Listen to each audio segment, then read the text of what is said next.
My friends, this is Trevor. As you know, we do not accept sponsorship on the podcast. I want to make sure that I always deliver on my goal and intention, which is to provide unadulterated, incredible conversations that add value as a high-performing human being and as an entrepreneur.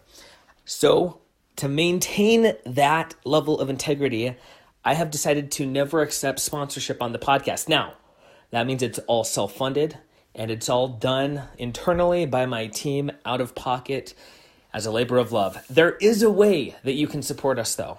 I am starting a black card label mastermind, whatever you want to call it, an inner circle, the Trevor Chapman mastermind, wherein I'll be giving you everything I've ever created. You'll have direct access to me. I'll be showing you how I went from 0 to 1 million followers in 45 days, 0 to top 5 podcast in 20 days, 0 to 8-figure sellout in 12 months, 0 to $1 million in 90 days online. Everything that I'm doing, you're going to see how I'm doing it.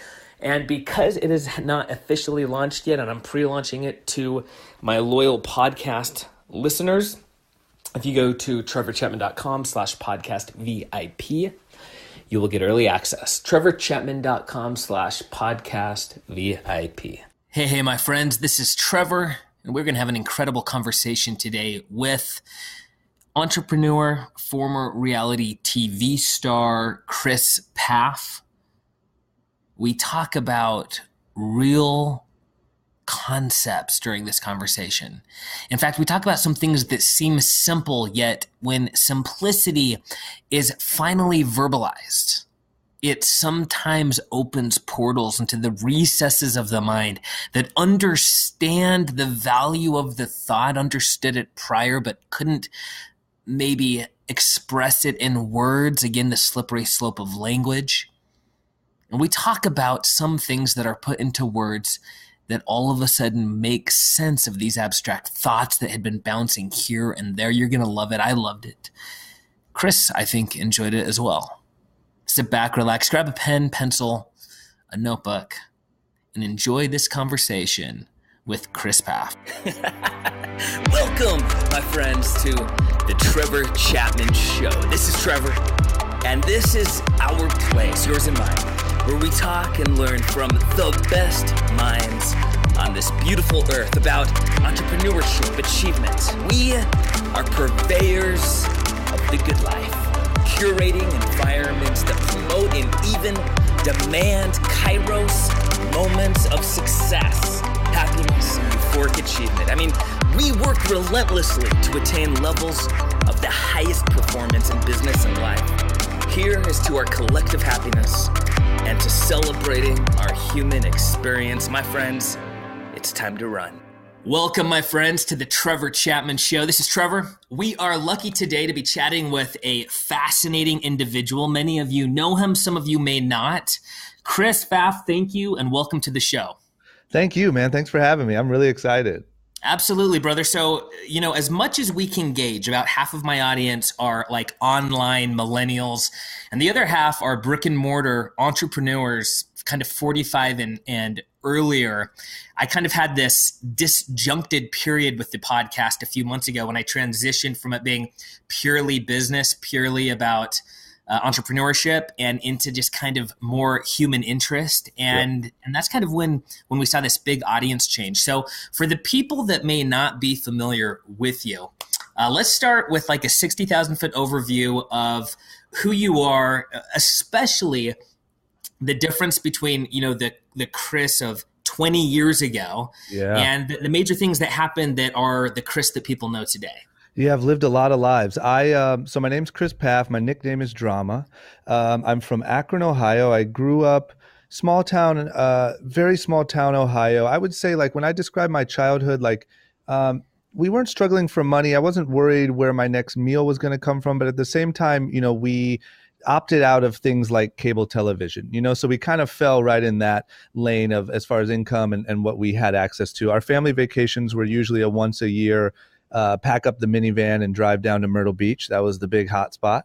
My parents are incredible, still together to this day, really instilled sort of love in my brother and I, and was raised very solid in that aspect. So I fell in love with skateboarding and all things skateboarding at probably age 12. And the skateboard capital of the world is Los Angeles. So I knew my whole life pretty much from 12 on that the moment I graduated high school, I was going to move to LA. So I didn't take my SATs or ACTs, packed up shortly after graduating, moved to LA, got relatively quickly into doing a reality TV show with my cousin who was a professional skateboarder. And that took us on a whole other journey. I mean, that's why I have 5 different lives to tell you about, and I have any stories you want to know and everything under the sun. But we did a lot of crazy stuff during that period, from getting attacked by bulls to swimming with sharks and doing all sorts of crazy stuff. And I realized, I mean, I knew this growing up, and I realized when I started that phase of my life that all I wanted was to run a business, to be an entrepreneur. I didn't even know the word entrepreneur then, to be honest, but I wanted to run a business. I wanted to start companies. I like piecing things together and being creative and trying to create things. And that's where I came up with the concept for Young and Reckless, the clothing line. So I launched that about 9 years ago. I used my opportunity of all of the followers that I had and all the momentum that I had from being on TV to launch it. Launched it, quickly built a brand around it, did a lot of marketing with outside people so that it didn't feel like my merch.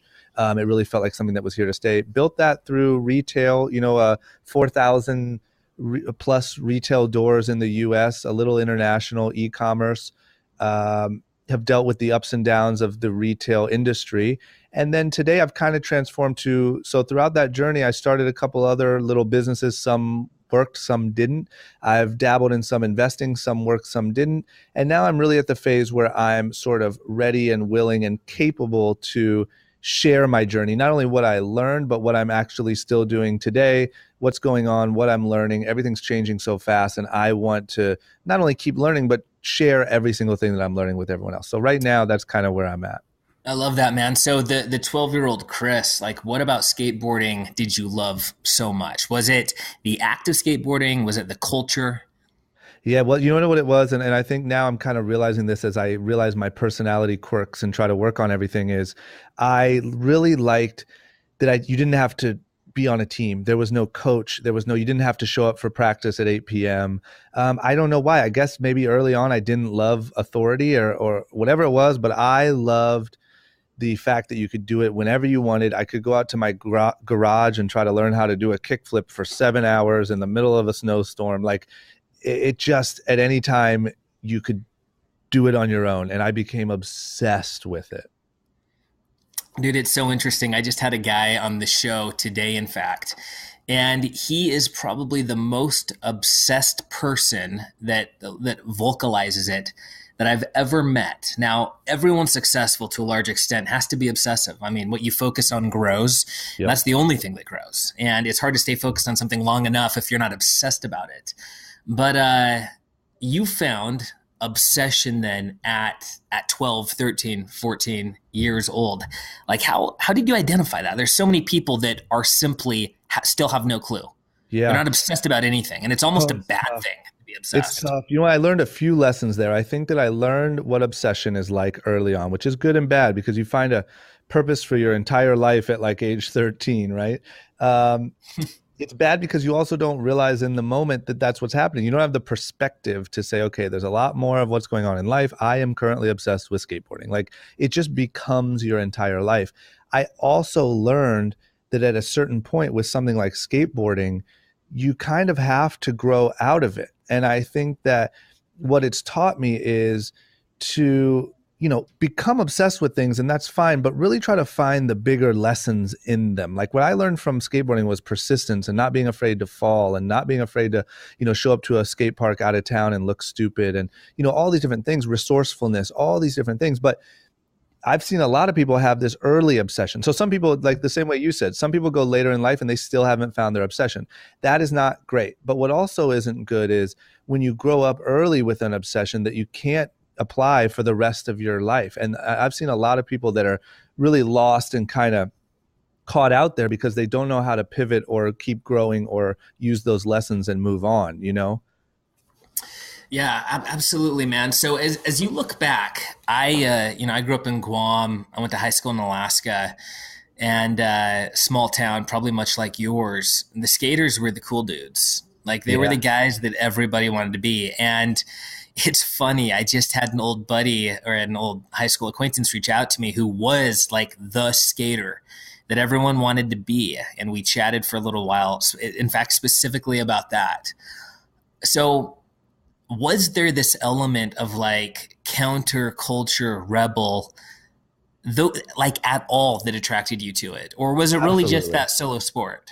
Absolutely. And I think, like I said, like the reason why I keep saying like I had to kind of audit this and look into it as I got older is because I think it benefited me a lot, but it also was a little bit of a weakness of mine as I got older. So I would say, yes, it definitely attracted me the fact that like you could be off on your own with your little group. And in Ohio growing up, skateboarders actually weren't cool. It was more outcast. Like it was more like you're the weirdos, right? And we don't go to the school dances, we don't go to the football games, we don't go to the cool kids parties. We're the weirdos and we're the outcasts and we do our own thing and we hang out at the skate park all night and blah blah blah, kind of like the cliche movie scene. Yeah.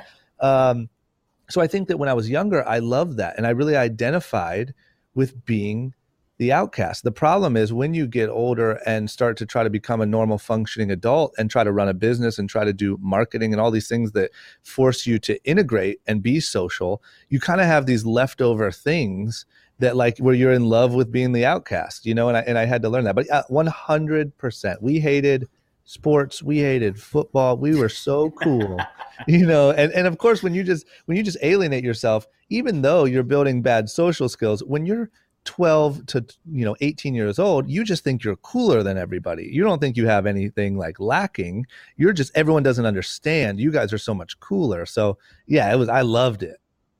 So you say that all of a sudden, like you realized that you wanted to be a business owner, that you wanted entrepreneurship. Well, what was that? What was that emotion? I look around, I talk with many people. I've been now, this is year 14 entrepreneur, and I've got a variety of lives like you talk about. And there were some things in my life that really put me on this path that I can identify with almost certainty. If we can be certain about anything in life, then these are some things that happen that make me almost certain that I'm certain about it. Yep. Like for you, what was it that made you walk this path of Well, entrepreneurship?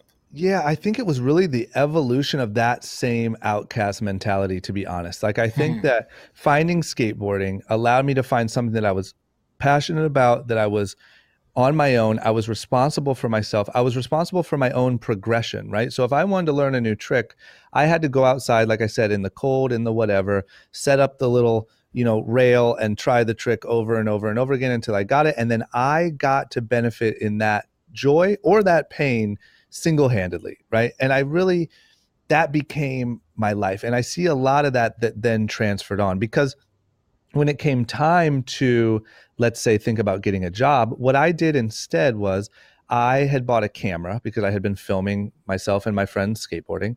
I went to the local, like football team, and because I knew how to film videos and I knew how to edit them because that was the cool thing to do, was film and edit skate videos of you and your friends. So I went down to the local football team. I filmed the kids playing football. I edited DVDs of that, and then I sold it to the parents the next week Hmm. of their kids playing football. And then I made a skate video of all of my local friends and I marketed it to all the other skate shops in Ohio, like in Columbus and Cleveland, as like, this is our group. This is what we're doing in Akron. If you want to see us, you're going to have to watch this video. And I went around to all the skate shops and I sold them the DVD. And so those were ways early on that I started piecing together, $1,000 here, $1,000 there. And I think that I just never left that mentality. Like I always wanted to be on my own. I always wanted to be responsible for myself. I wanted my wins to be my wins. I wanted my losses to be my losses. And I didn't want to like answer to any sort of authority. And I think that's naturally what led me into Hmm. to this. I didn't really think about it. Like I said, I didn't even know the word entrepreneur when I was growing up. I just kind of followed these next instincts and these next paths. And, now that's what I am. But it just never hit my radar. I never thought like, oh, well, let me go start looking around for a job. Or when I get to LA, like, let me figure out who the best person I can work for is. I always was trying to figure out how to have my own thing. Yeah, that's fascinating, especially with like the outcast perspective on there. Yeah. So, dude, as you look back and you just consider the last 10 or 15 years, This is a question. I'm going to go a little bit ethereal here, but for me, I ask myself, and I like to ask specifically entrepreneurs or achievers, because the questioning behind the answer is always fascinating. How much of what you desired that has brought you to where you are today, how much of what you desired was truly your desire, and how much of it did you think you were supposed to desire? Ooh, that's interesting. I really like that. Um, okay, I'm going to be honest. I think, and I think I'm being honest here, I think that 75% of what I desired was my own, and 25% was outside sources, right? Or outside what I thought I was supposed to desire. And the reason I say that is because I think that I've throughout this process, right? Like I've lived, like I said, I've lived some weird lives, and I've been sort of exposed to these weird worlds, being like reality TV and this weird type of like fame and everything that is Los Angeles. And then you start a clothing line and you're doing um, photo shoots and working with models and doing parties at the hottest places. And there's been a lot of things that I've sort of seen or been exposed to where a lot of people fall into those traps because of outside, what they think they're supposed to desire or sort of show or portray. And for the most part, I've always kept it pretty solid and pretty on target and worried about the right things. There has been, I went through a big phase of like, buying a Lamborghini at like 26 years old, and showing off nonstop on Instagram. And to be honest, I would say a little bit of that was like, I do think it's important to show, like when you're young and you have a new company, sure, go show that it's successful. But did 25% of me indulge in things that I thought you're supposed to like? Of course.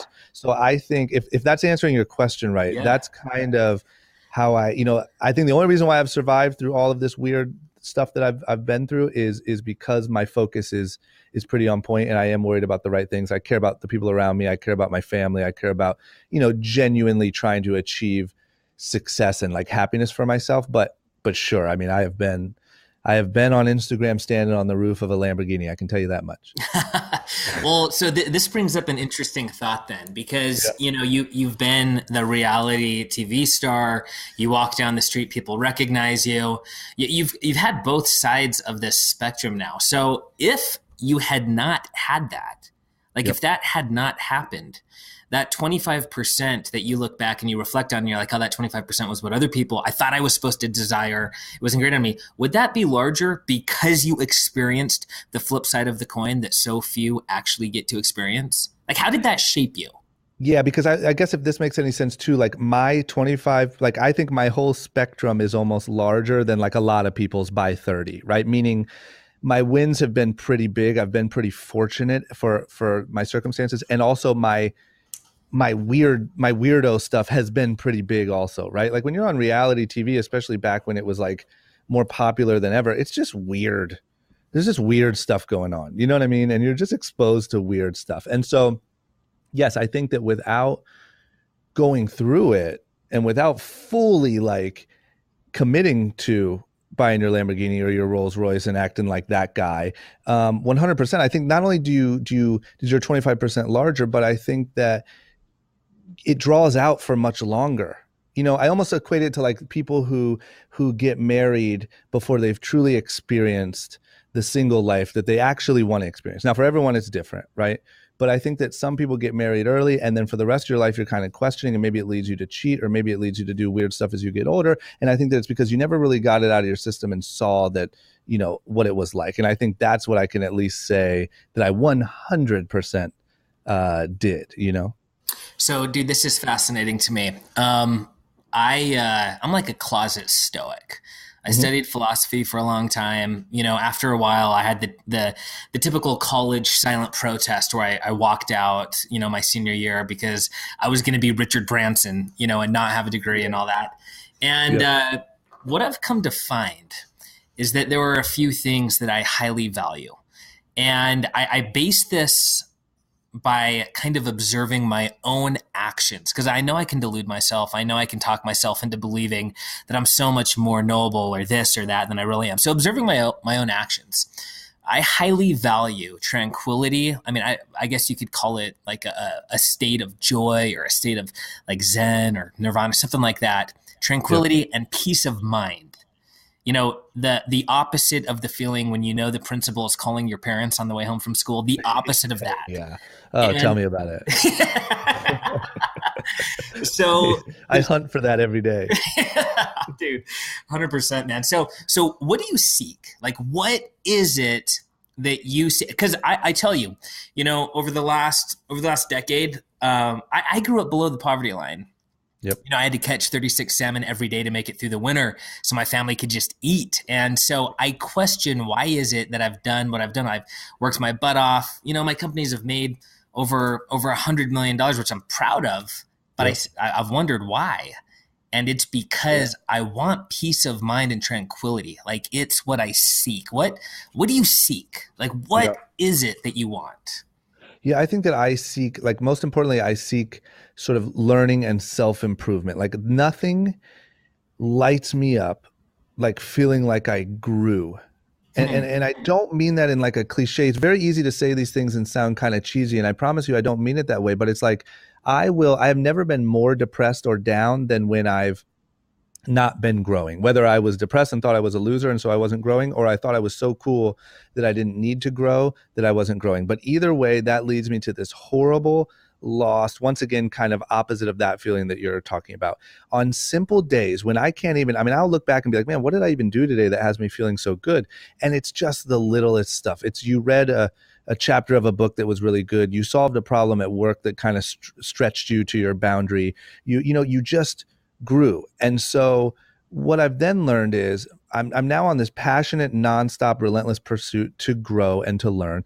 And then the only other thing that's like the icing on the cake of that feeling is when you feel like you were able to pass that knowledge along in some way. So like when I started doing content a lot more that was based around what I actually love, which is learning about this stuff, I realized that there is no better feeling than someone walking up to you, in the street and saying, there's one thing, somebody walks up to you in the street and says, hey, I love your reality show. That's not that cool. When someone walks up to you in the street and says, hey, I love, this podcast you did, or I love this conversation you had with this person, I really learned a lot. It really changed my perspective. That's an insanely incredible feeling. So, but without continuing to grow, you can't continue to pass on any knowledge. So that's it, man. I'm just relentlessly in pursuit of growth, learning, and then how to best pass that along to more people. Dude, I love that, man. If there's no progress, then we're unhappy. So 2008 rolls around and I've dropped out of school. I've got this company. I'm in 3 states. I thought I was pretty cool. And almost overnight, I lost tens of thousands of customers. And my whole world came crashing down because I realized that my world was built on this dude that I had created, that I was in his skin. And so when everything that held that guy up, like, anything I put my mind to, I typically could achieve. But like in 08, nothing, man, nothing worked. It was all falling apart. So I lost everything down to my self-confidence, and I recall, my business partners joined the military or they went back to law school or whatever the case may be. And I'm grateful for that like crucible experience that kind of I regrew from that foundation.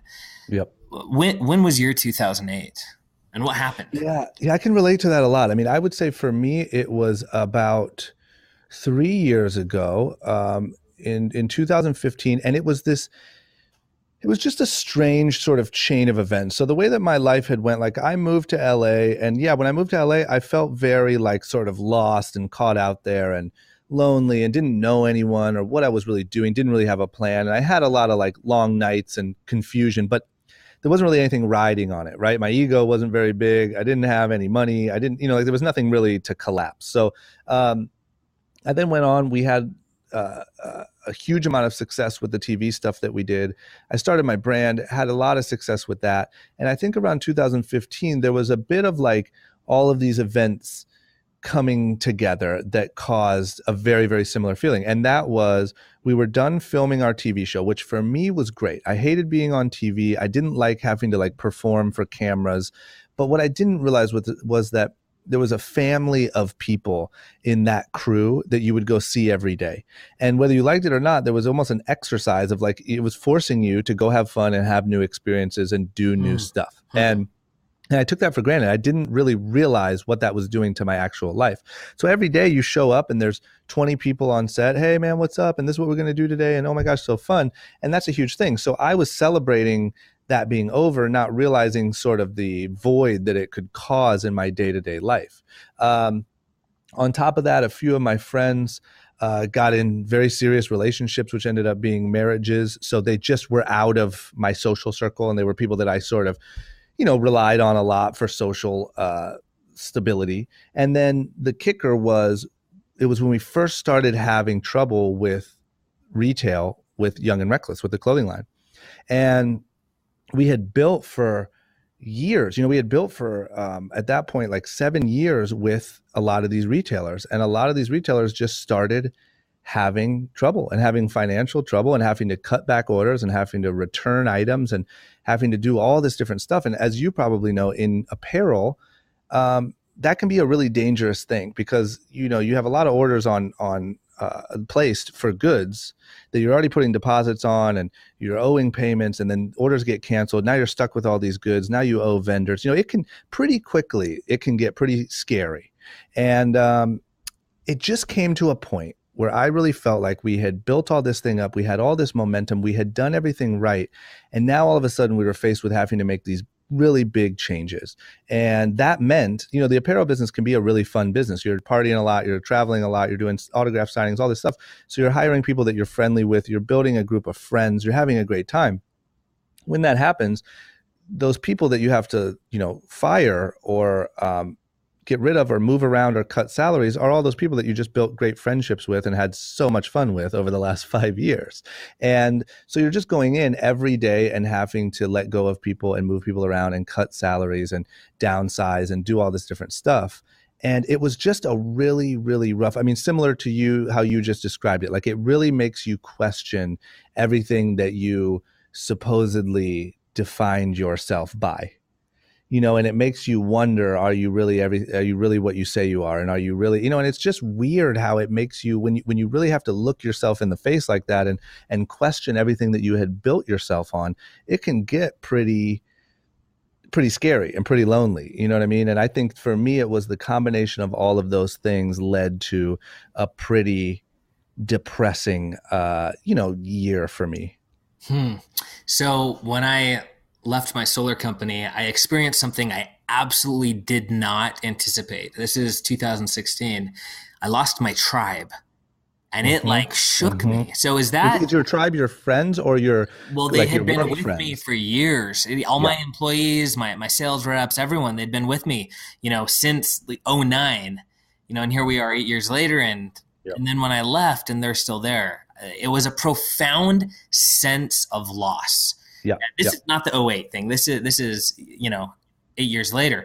So did you, is that could I sum up that? You lost 100%, because I didn't realize, and I'm going to be honest with you, man, I didn't place enough value in what those people were to me. It was a huge lesson in knowing and appreciating who's around you and how much they really support you and build you up and whatever, you know what I mean? I didn't really realize, not like I said, I clearly didn't realize how much the TV crew meant to me, and how nice it was. And I'm saying, when I was 19 years old and I first moved here, if I got sick, it was the producer the assistant producer who would call and make me a doctor's appointment. These people had become family to me. Right. And so we had worked with them for, 9 years. And so I just didn't realize how much of a tribe they were. And then, yes, same thing with the clothing business is I had built a little group.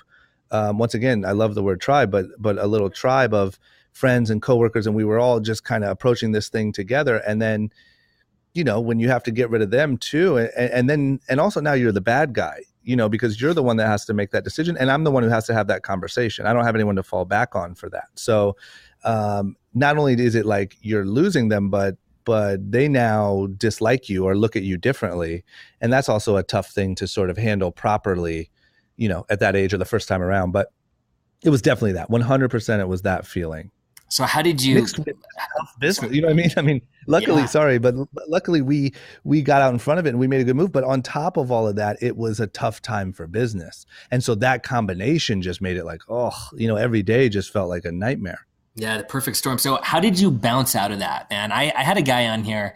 His name is like on Instagram, he's at Money. On Twitter, he's at CEO. So he's like the original social domain guy.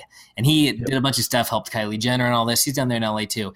He talked about, his own version of '08. And for 4 years, he didn't leave the house. Like he Yep. was straight up depressed, sat there, ate Doritos, played video games. Oh yeah. And and then he like gave some tactics on what it is he did. So what did you do? Because everyone goes through this, and I don't think anyone is prepared for it. At least Yeah. someone who wants to achieve, right? They don't expect it. So what did you do to Yep. get out of the funk? Yeah, because what I say too, just to relate to him, like what I say too is I was like, my big thing was I just started drinking a bunch of wine, right? That became my thing. And so I would like go home. I remember I would at least force myself to go to the office, but I would come in super late. And then I would go home and what I always, this is so funny now, but like I wouldn't start drinking wine until 9 p.m. because I had convinced myself that as long as you didn't start drinking the wine before 9 p.m., it wasn't a problem. Which is funny, like the how we justify it, right? So Yeah. I'm talking a Monday, Tuesday, I'm talking every single day. I'd go home, twiddle my fingers, walk around until 9 p.m., crack open a bottle of wine, two, whatever. A lot of nights taking Xanax to go to sleep, like really in it, like deep in the funk. But, like I said, I was always able to come to the office. That was one thing that definitely helped me. Like I couldn't just stay home for full days at a time. Um, the biggest thing for me was just getting the ball rolling. Like it was starting to exercise a little bit. Hmm. And you just notice, even though that's the last thing you feel like doing, you feel like a complete loser, a complete piece of crap. There's something about just getting your blood flowing a little bit that somehow sparks a bit of a chain reaction in your brain. Now, don't get me wrong, it was still real rough. I wasn't getting anything real done, but it just started it. Then I started reading a little bit more and slowly trying to read more. Then it just naturally, I started reaching out to some friends that I knew had been through similar circumstances and picking their brain. And then to be honest with you, it wasn't long after that I started doing my podcast. And when I first started doing my podcast, I was like, had such bad anxiety and I couldn't figure out why, right? I had filmed TV shows.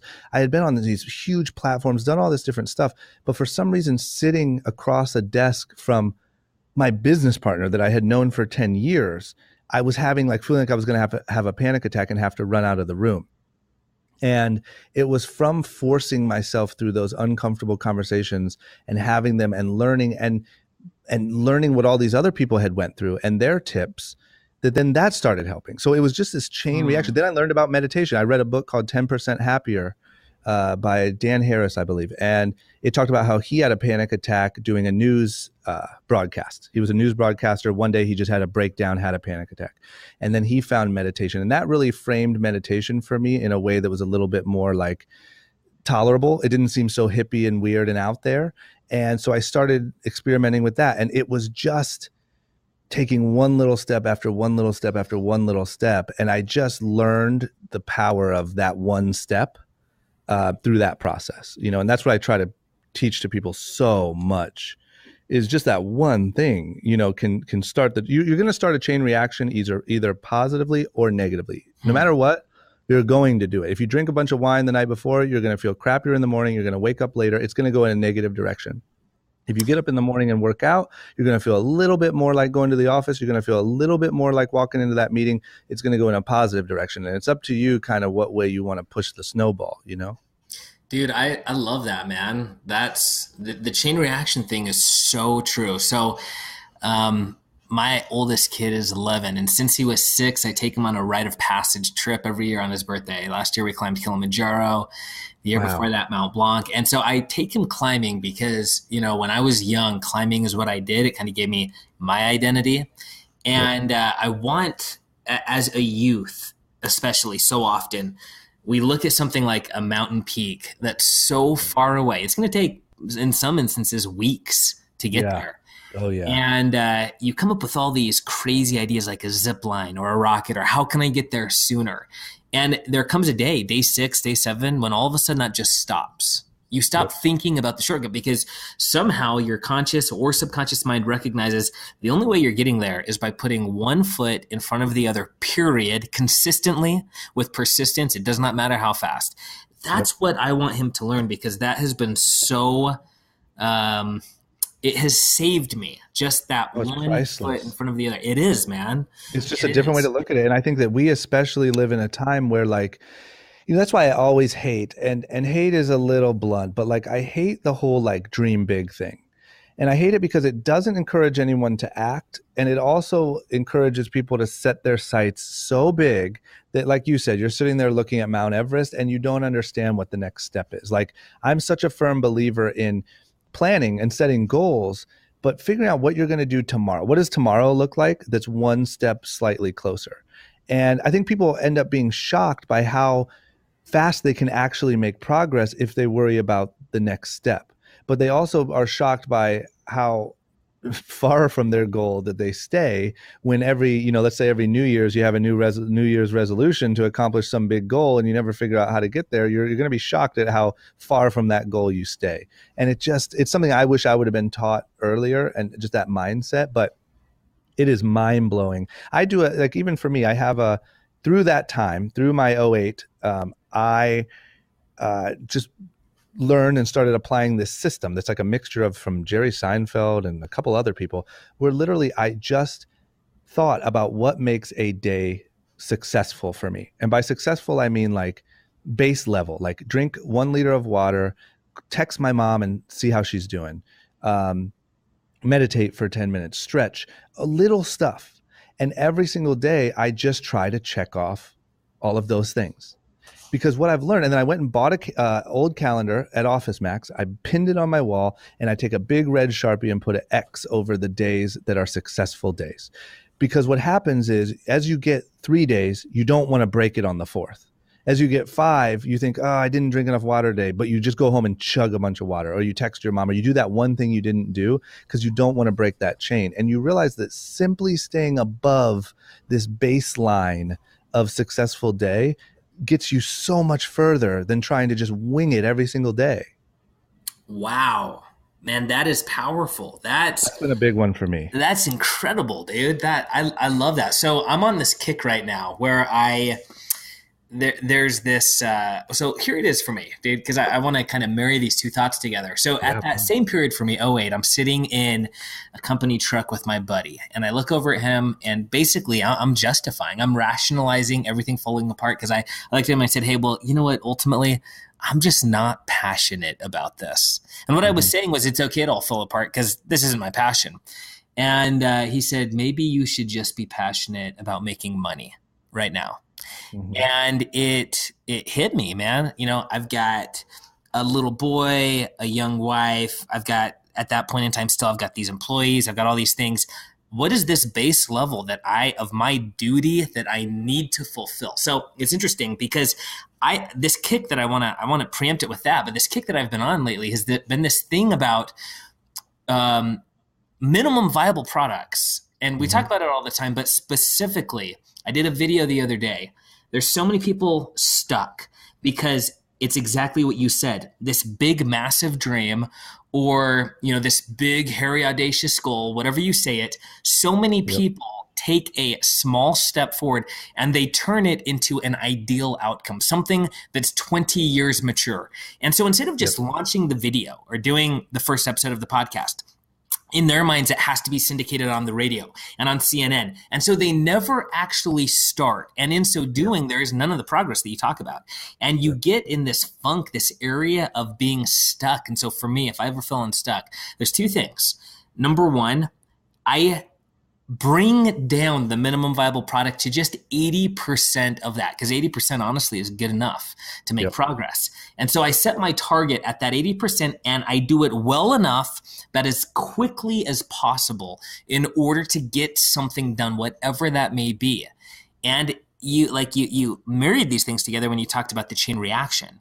Yep. Doing 100%. that makes it work. Go ahead. Well, yeah, just 100%. I mean, number one, you're 100% right. I couldn't agree with you more. And the thing that people don't realize or use to its full potential about the chain thing is, like I said, if you, it doesn't matter if you have 2 days, um, and you go home. There's a lot of days where I go home and I haven't texted my mom because it just didn't seem like a big deal that day.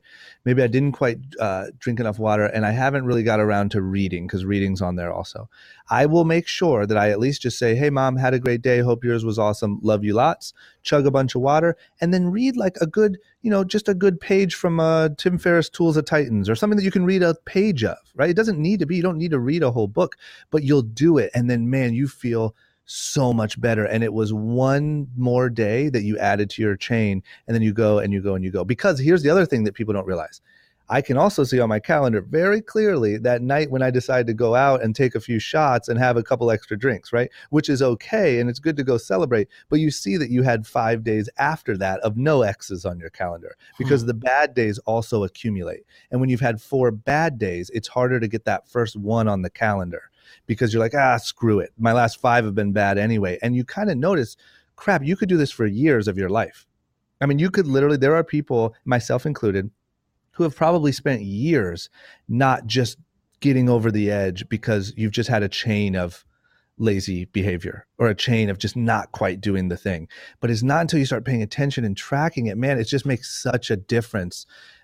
It's mind blowing. And for the goals thing, I mean, even for me, when I really started to say, okay, what are my goals? And then what does that even look like? What's that look like for 2018? Let's be honest. Let's be realistic. What would I be happy with? What's that look like by June? And then what's that look like at 2023?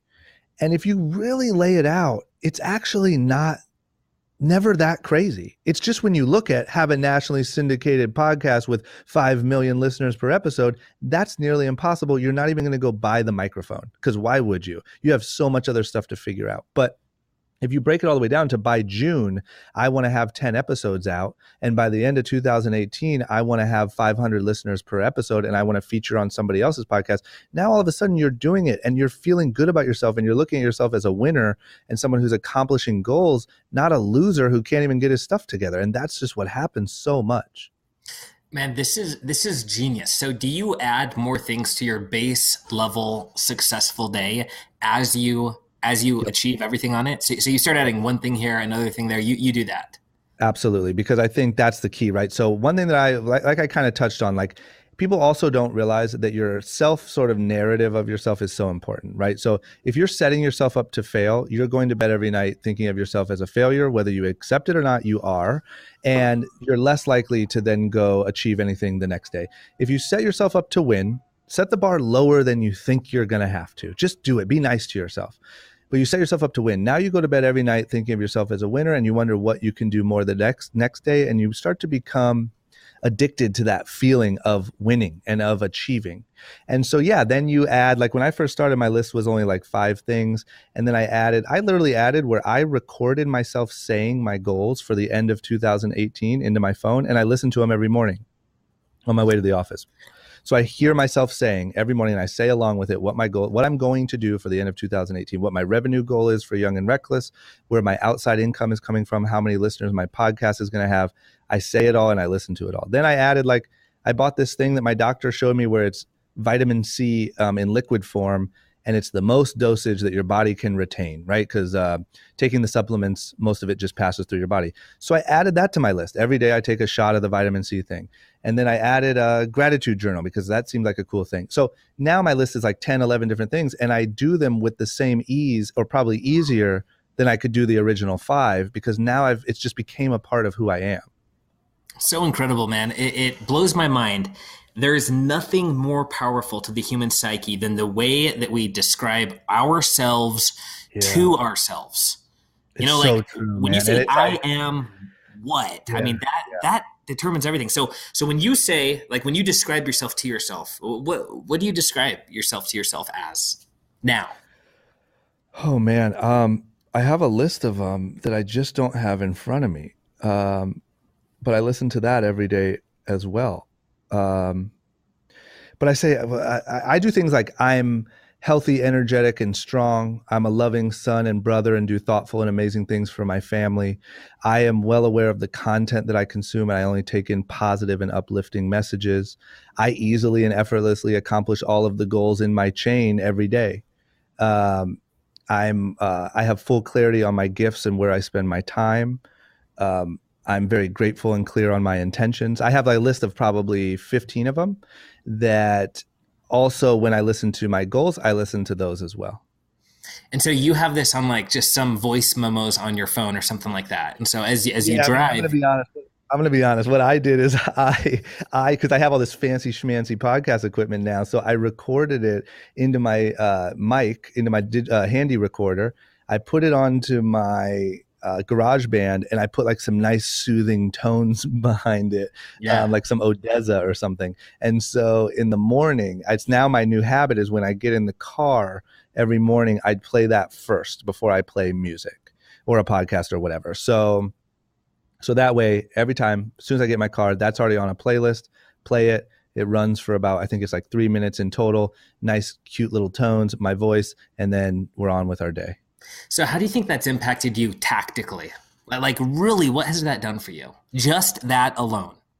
Yeah, I think it's massive, man. I mean, I think that it's massive, and I think that so much of it is intangible. And I think these are all the things that I wish I was taught that now that I always also, not only did I wish I was taught, but probably would have been hard for me to learn when I was younger because I looked at them all as being so weird and hippy dippy and out there, you know? And I think that it wasn't until I really started, obviously, practicing them and trying around with different things and experimenting with a lot of different things, but also reading a little bit of the science or the theory behind why they work. And I think that what people also don't realize is, you know, not to go too deep, but like the amount of input that we receive every day is mind blowing, from like the sound of cars driving down the street to the sound of distractions to TV to obviously social media to just everything that our brain is trying to sort.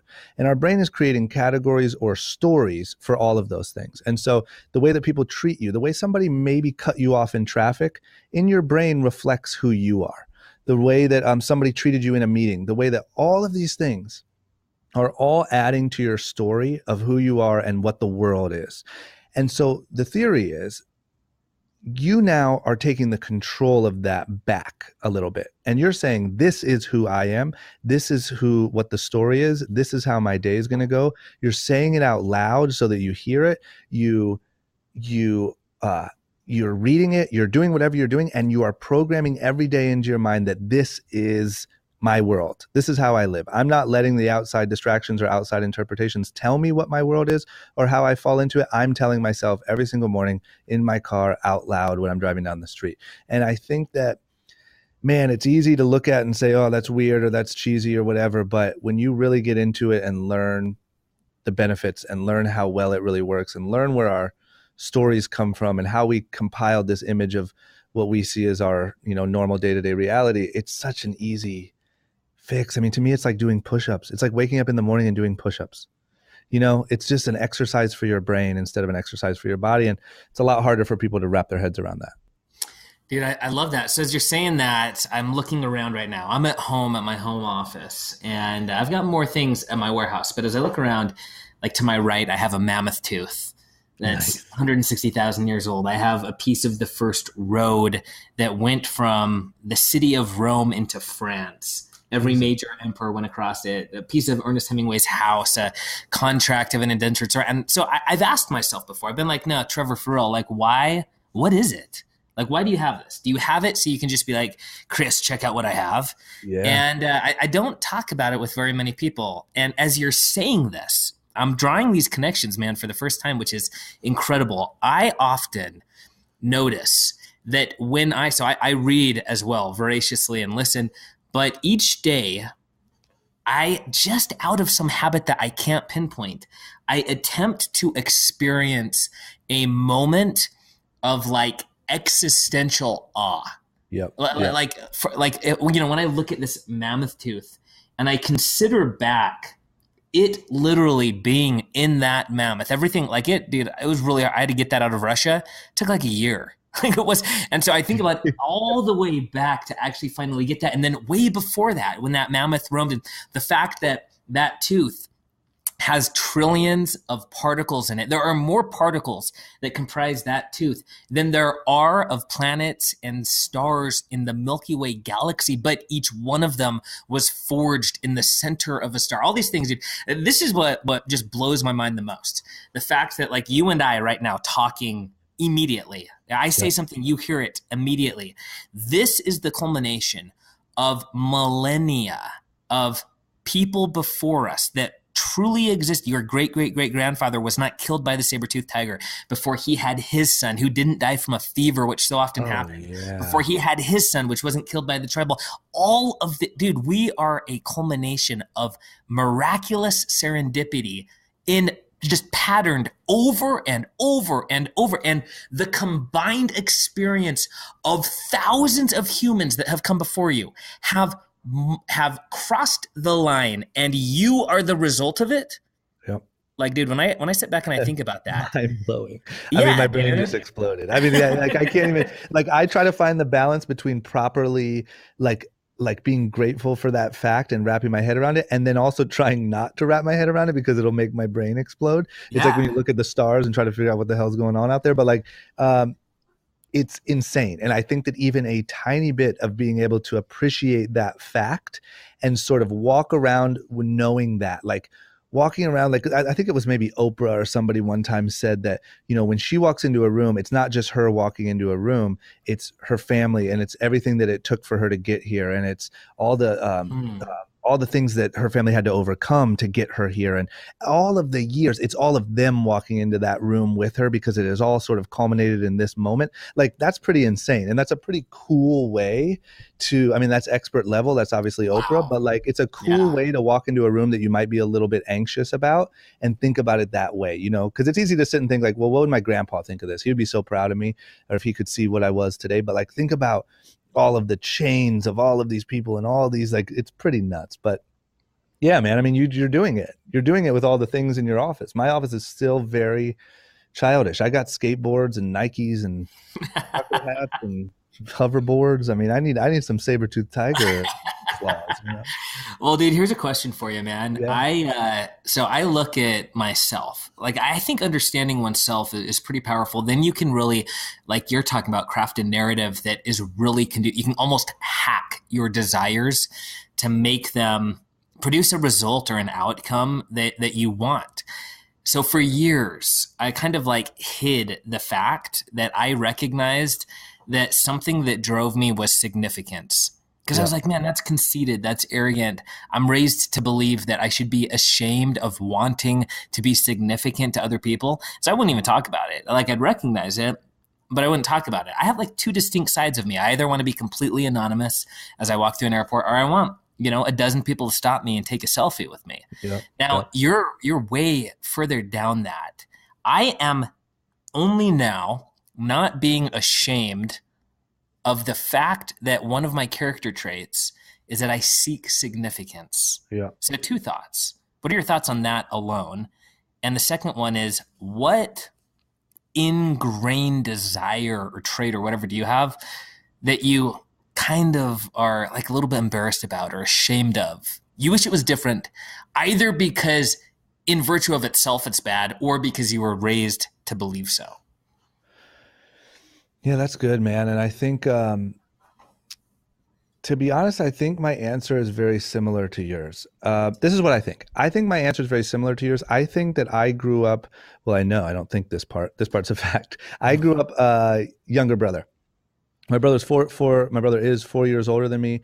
He was always better than me at everything, right? He was smarter, better grades, started high school a year early, started college a year early. We both ended up falling in love with skateboarding. He was a way better skateboarder than I was, played golf, baseball. My parents, like, were so proud of him. And I think that it gave me this partly very healthy and very cool and very ambitious thing, but also partly a bad thing that made me feel that same thing, right? Like, you want to be significant, you want to mean something, you want to stand out.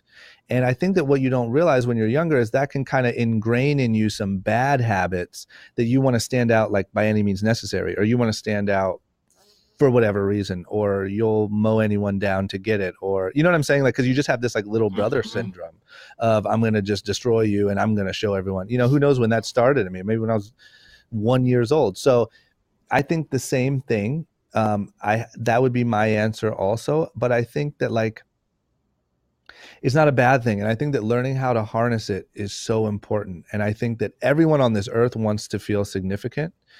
And I think that's part of what drives people so much, and why when people say like, oh, I can't find my obsession, I can't find my passion.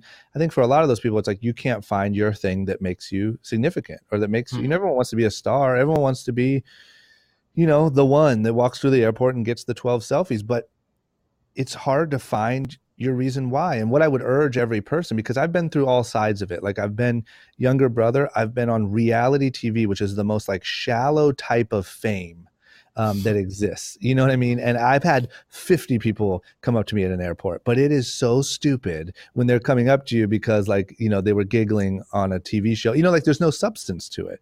And I think now I'm evolving into having some significance for having a good message and putting out good content, and obviously having a successful business and whatever. The point is, everyone wants significance.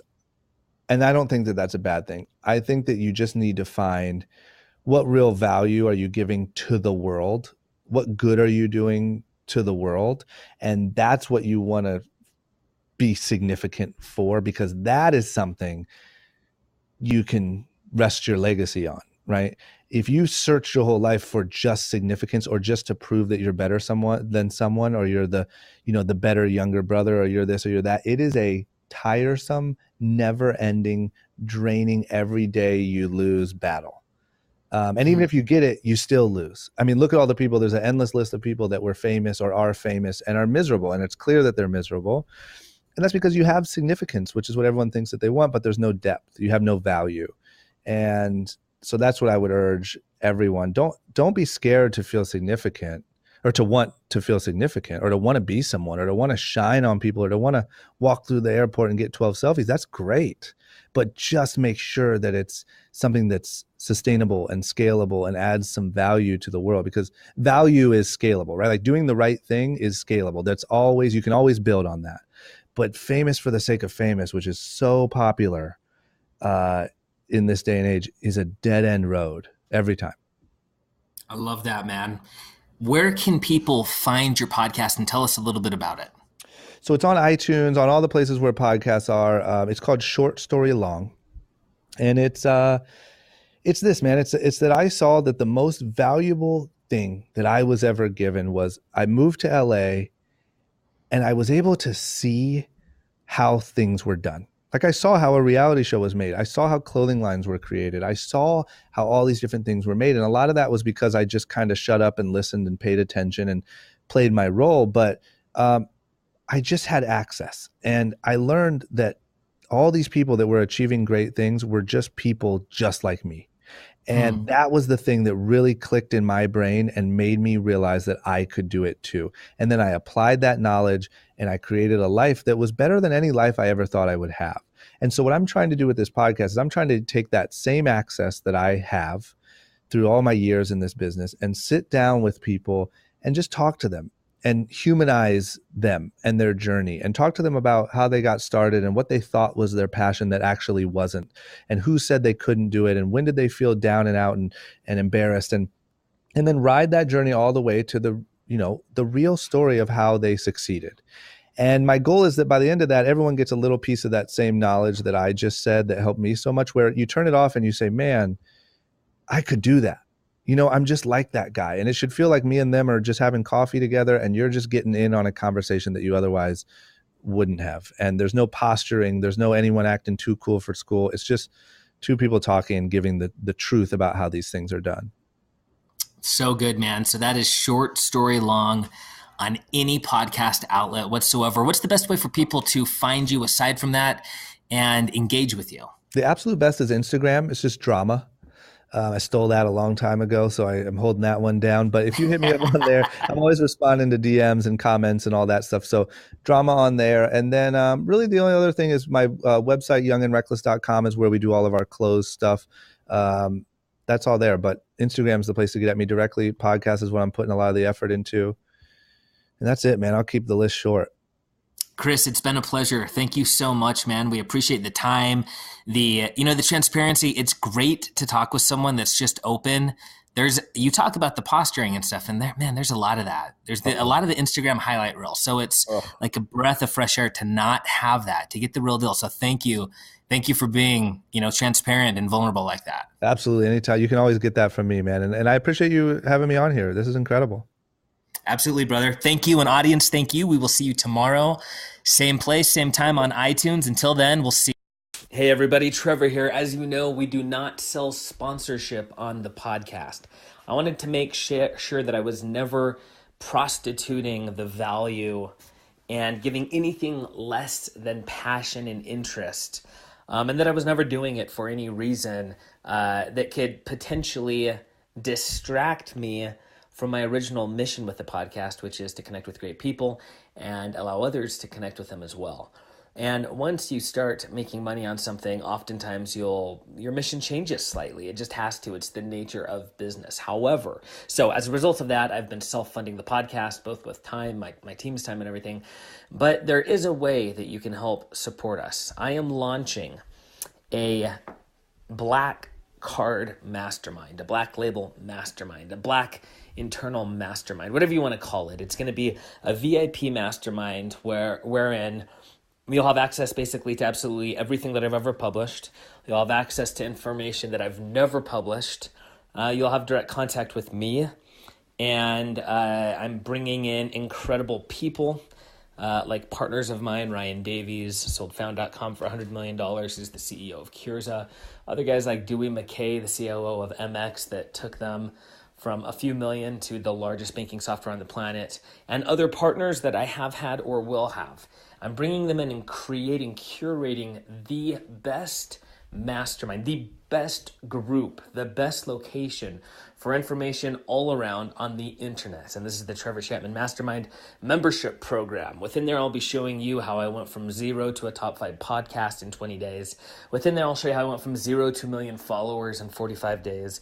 Within there, I'll be sharing with you all of my secrets. So please support this by going to trevorchapman.com/podcast VIP. Again, trevorchapman.com/podcast VIP. And for those of you who are listening, it has not officially